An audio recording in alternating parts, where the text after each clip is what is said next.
الرحيم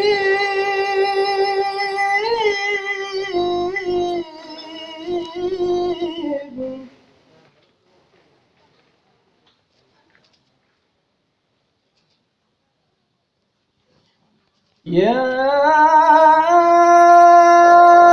أيها الذين آمنوا كتب عليكم الصيام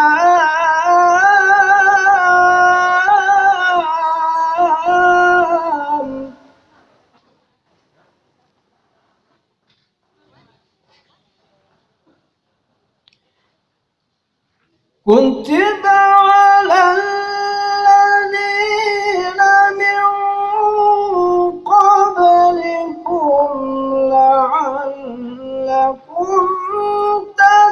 تتقون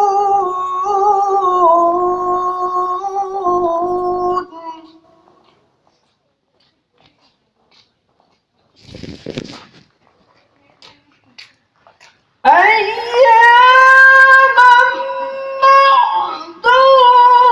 معدودات فمن كان منكم مريضا أو على سفر فعدة من أيام أخر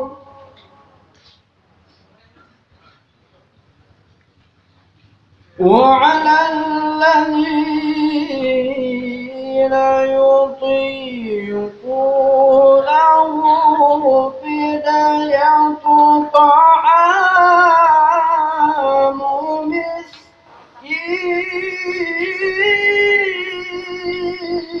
مسكين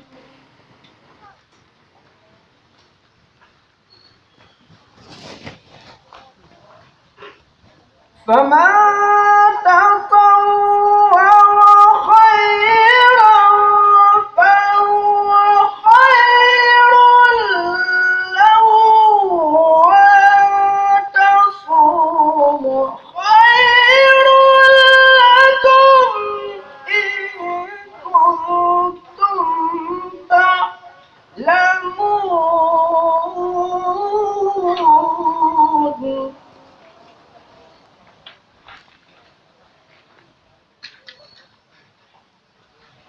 وأن تصوموا خير لكم إن كنتم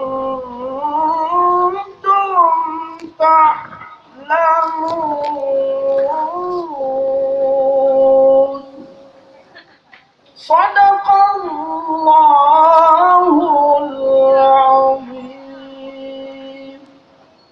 السلام عليكم ورحمة الله وبركاته.